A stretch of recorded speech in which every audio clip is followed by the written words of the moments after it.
চরমোনাইয়ের সমস্ত রহস্য, সমস্ত গোমর ধীরে ধীরে ফাঁস হয়ে যাচ্ছে। এটা আল্লাহর শাস্তি তাদের উপর। রাজনীতিতে মোনাফিকি ধান্দাবাজি করার শাস্তি। নিজেদের মুখ থেকে নিজেদের গোমর ফাঁস হয়ে যে নিজেরাই কঠিন বাস খাচ্ছে, অন্য কারো বলার দরকার নেই। এটা আল্লাহর গজব ছাড়া আর কিছু না। যেমন চরমোনাই নিজেরাই বলছে এবার কি কাণ্ড ঘটিয়েছে এবং কি কাণ্ড ঘটিয়ে যাচ্ছে একটু দেখেন, আপনি অবাক হবেন। চরমোনাই বলছে শাপলা চত্বরে কোনো গণহত্যা হয়নি, আবার কেউ কেউ বলছেন শাপলা চত্বরে কেউ মারা যায়নি। আপনি চিন্তা করেন, এটা যদি জামাতের কেউ বলতো, এতদিনই তো হেফাজত বা কর্মীরা লাঠি নিয়ে ওই জামাত নেতার বাড়িতে হামলা করতে যেত, অথচ চরমোনাইকে তেমন কেউ কিছু বলছে অনেকে, কিন্তু তীব্র প্রতিক্রিয়া নাই। জামাতের কেউ একথা বললে হেফাজতের আমির তো ফতোয়ার কামান নিয়ে হাজির হতেন, কিন্তু চরমোনাইয়ের বিরুদ্ধে হেফাজতের আমিরের ফতোয়া কোথায়? দেখেন, আপনি চিন্তা করেন, আওয়ামী লীগও কিন্তু এই সাহস করে না। 5 মে 2013 সালে শাপলা চত্বরে গণহত্যা হয়নি একথা আওয়ামী লীগও এখন বলার সাহস করে না। এটা আওয়ামী লীগ যখন ক্ষমতায় ছিল তখন বলতো। যেমন শেখ হাসিনার সামরিক সচিব জয়নুল আবেদিন সম্ভবত নাম, তিনি সেই শুকরানা মাহফিলে বলেছিলেন যে 5 মে শাপলা চত্বরে কোনো মানুষ মারা যায়নি, কেউ বলবেন না যে কেউ মারা গেছে, সব গুজব। বিবিসি বলেছে অমুকে তমুকে নানান ঘুম ভাঙা রেফারেন্স দিয়ে বলতো যে কেউ মারা যায়নি। এটা তখনকার সময়ের অধ্যত্বপূর্ণ কথা। কিন্তু এখনকার আওয়ামী লীগ তাদের আত্মসমালোচনা যে না, 5 মের এই ঘটনা অতি উৎসাহে কারা ঘটিয়েছিল তার বিচার হওয়া উচিত, এই কারণে এটা আওয়ামী লীগের দুর্নাম হয়েছে, এটা ঠিক হয়নি, গজব করেছে। আওয়ামী লীগেরও এখন আত্মপর্যালোচনা। আর চরমোনাই বলছে যে 5 মে কোনো গণহত্যা হয়নি। আপনি চিন্তা করেন, এখন চরমোনাই আপনার কি করা উচিত? এত বড় সাহস, হুজুর হয়ে আপামার জনসাধারণ তৌহিদি জনতার সেই মহাসম্মেলন, শাপলা চত্বরে মহাসমাবেশে হাসিনা গণহত্যা চালিয়েছিল, এটা তখনকার সময় প্রমাণিত হয়েছিল। এখনকার সময় তার চার্জশিট দেওয়া হয়েছে এবং তথ্য গোপনের অভিযোগে অনেক সাংবাদিকেরও বিচার শুরুর নির্দেশ দেওয়া হয়েছে, অনেকে ধরা পড়েছে, জেলে আছে, শীঘ্রই তাদের ফাঁসির রায় হবে। বিচারিক প্রক্রিয়া অনেক দূর এগিয়েছে এবং গণহত্যার সমস্ত আলামত পেয়েছে, পুলিশ চার্জশিট দিয়েছে, আর চরমোনাই বলে যে গণহত্যা হয়নি। চরমোনাই তো ওখানে ছিল না, চরমোনাই তো তারা ব্যস্ত ছিল তাদের অন্য একটা লং মার্চ বা এরকম একটা কিছু সমাবেশ নিয়ে, প্রোগ্রাম নিয়ে। তারা জেলায় জেলায় হেফাজতের পাল্টা প্রোগ্রাম করত। তার মানে তখন হেফাজত সত্যিকার অর্থে আওয়ামী লীগের পতন নিয়ে কল্পনা করত, পতন নিয়ে ভাবত যে না, এই আওয়ামী লীগের পতন ঘটিয়ে আমরা দেখিয়ে দিব যে হুজুররা কিছু একটা পারে। এবং আল্লামা আহমদ শফি, জুনায়েদ বাবুনগর এরা সিরিয়াসলি আওয়ামী লীগের পতন চাইতেন। কিন্তু চরমোনাই যেহেতু আওয়ামী লীগের দালাল ছিল, তারা হেফাজতকে দুর্বল করতে উঠে পড়ে লেগেছিল। চরমোনাই ছিল আওয়ামী লীগের দালাল, এটা আমরা অনেক আগে থেকেই বলে আসছি।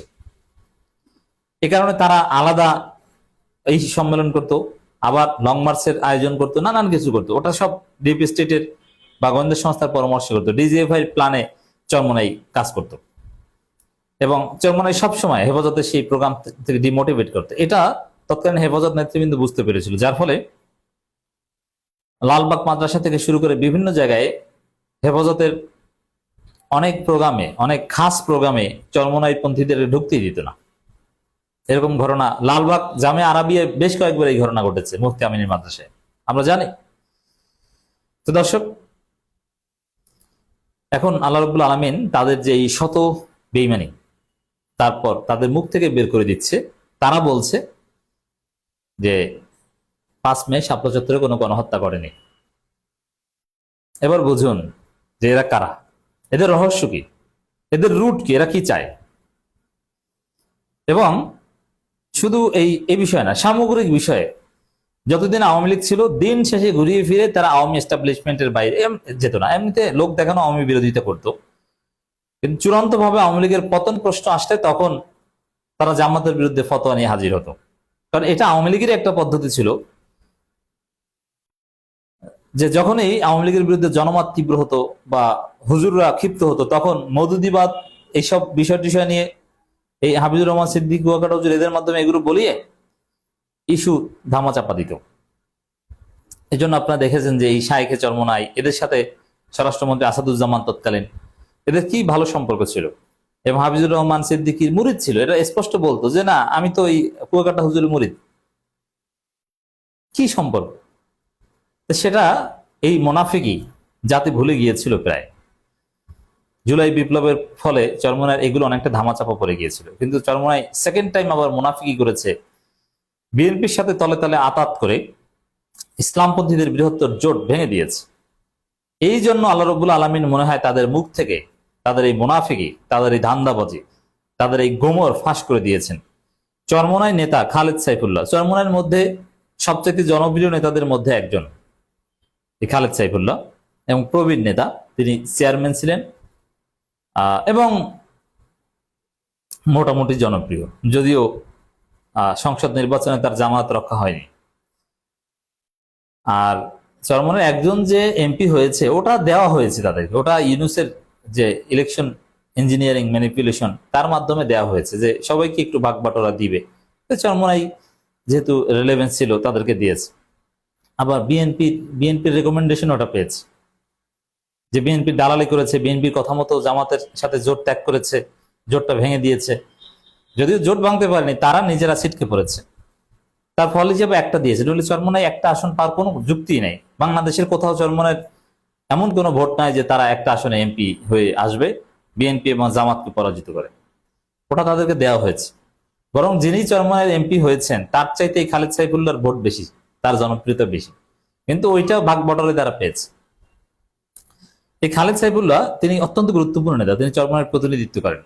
বরং একে পীর সাহেব চরমনাই, শায়েখে চরমনাই তারা ওস্তাজ বলেন, এরকম বা আব্বা টাইপের সম্মান করেন, বাপের বয়সী, অনেক প্রবীণ।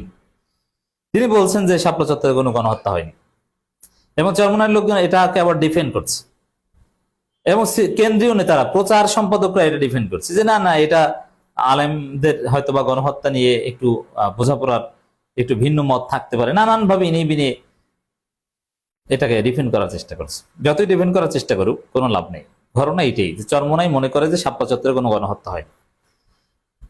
এটা কেন মনে করছে এখন, এটা কেন বলছে? আবার আওয়ামী লীগ কি পুনর্বাসনের একটা খেলা ডিপ স্টেট শুরু করেছে। এমনকি মার্কিন যুক্তরাষ্ট্র যদি দেখে যে তারেক রহমান চীন সফর দিয়ে তার বিদেশ সফর শুরু করেছেন, তাহলে মার্কিন যুক্তরাষ্ট্রই আওয়ামী লীগকে আবার পুনর্বাসন করতে চাইবে। এটা একটা পলিটিক্যাল ম্যাথমেটিক্স। এই জায়গায় আওয়ামী লীগকে নর্মালাইজ করা প্রয়োজন। এই জন্য বিভিন্ন গোয়েন্দা সংস্থা আওয়ামী লীগকে নর্মালাইজ করার খেলায় মেতে উঠেছে। তার অংশ হিসেবে চরমনাই শাপলা চত্বরে গণহত্যা হয়নি এই বয়ান হাজির করে থাকতে পারে।